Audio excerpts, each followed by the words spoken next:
করাচি, রাওয়ালপিন্ডির পর দুবাই ঘুরে লাহোর, এরপর আবার দুবাই। চ্যাম্পিয়ন্স ট্রফির ফাইনালের আগে এই ছিল নিউজিল্যান্ডের দলের বিমানযাত্রা। আকাশপথে অতিক্রম্য দূরত্ব ৭,০৪৮ কিলোমিটার। বিপরীতে ভারত ক্রিকেট দলের আকাশপথ ভ্রমণের দূরত্ব 0।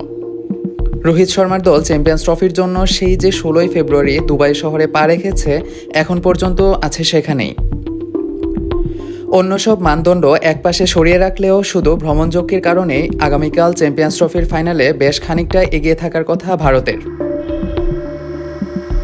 রোহিতের দল এগিয়ে আছে টুর্নামেন্ট জুড়ে অপরাজিত, ব্যাটসম্যানদের রানে থাকা আর স্পিনারদের সময়মতো জ্বলে ওঠা পারফরম্যান্সের কারণে। আইসিসি চ্যাম্পিয়ন্স ট্রফির ফাইনালে ভারতকে ফেভারিট বলতে তাই খুব বেশি দ্বিধায় পড়তে হচ্ছে না তেমন কাউকেই।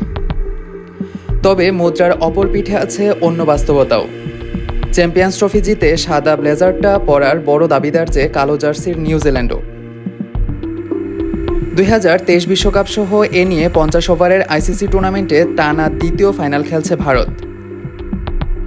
দেশটির ক্রিকেটে আলোচনা আছে ৩৭ বছর বয়সী রোহিত আর ৩৬ বছর বয়সী Virat Kohli champions trophy final খেলে ওয়ানডে ক্রিকেটকে বিদায় জানাতে পারেন, যেমনটা আন্তর্জাতিক টি-টোয়েন্টিকে জানিয়েছিলেন গত বছর টি-টোয়েন্টি বিশ্বকাপ জেতার পর। আর রোহিত কোহলির সম্ভাব্য অবসরকে রাঙিয়ে তুলতে চ্যাম্পিয়ন্স ট্রফির ফাইনাল ঘিরে ভারতের উচ্ছ্বাসও অনেক। তবে ম্যাচটা ফাইনাল আর প্রতিপক্ষ নিউজিল্যান্ড বলেই দুবাইয়ের শিরোপা নির্ধারণীতে ভারত একপেশে ফেভারিট নয়।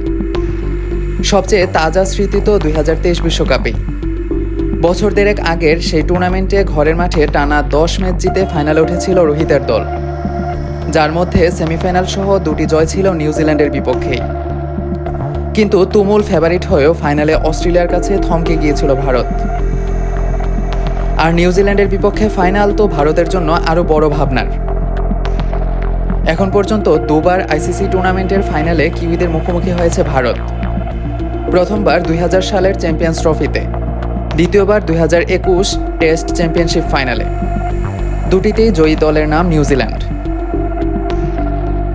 গতকাল তো ২ যুগ আগের চ্যাম্পিয়ন্স ট্রফির ফাইনাল নিয়ে বানানো একটি ভিডিও চিত্র প্রকাশ করেছে নিউজিল্যান্ড ক্রিকেট বোর্ড।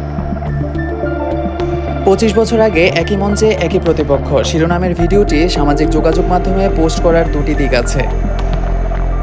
মিচেল স্যান্টনারের দলসহ দর্শক সমর্থকদের আরেকটি ট্রফি জয়ে আত্মবিশ্বাসী করে তোলা, একই সঙ্গে প্রতিপক্ষ ভারতকেও নিজেদের অতীত সাফল্য মনে করিয়ে এক ধরনের মানসিক চাপের মধ্যে ফেলা। এবারের চ্যাম্পিয়ন্স ট্রফিতে গ্রুপ পর্বেই একবার ভারত নিউজিল্যান্ডের দেখা হয়েছে। আগেই সেমিফাইনাল নিশ্চিত করে ফেলা দুই দলের সেই ম্যাচে ভারত ৪৪ রানে জিতেছিল বোলারদের সৌজন্যে। বিশেষ করে বরুণ চক্রবর্তীর ৪২ রানে ৫ উইকেট ভর করে। গতকাল নিউজিল্যান্ড কোচ গ্যারি স্টিড এই রহস্য স্পিনারকে ফাইনালে তার দলের জন্য বড় হুমকি বলে আখ্যা দিয়েছেন। সঙ্গে টুর্নামেন্ট সর্বোচ্চ ১০ উইকেট নেওয়া ম্যাট হ্যানরির ফিটনেসজনিত অনিশ্চয়তার খবরও দিয়েছেন কিউই কোচ। হ্যানরির সম্ভাব্য অনুপস্থিতি আর বরুণের হুমকির বিষয় দুটিও ভারতের অনুকূলে। তবে এত কিছুর পর ভারতের সামনে বড় চ্যালেঞ্জ থাকছেই, কারণ ম্যাচটা ফাইনাল আর প্রতিপক্ষের নাম নিউজিল্যান্ড।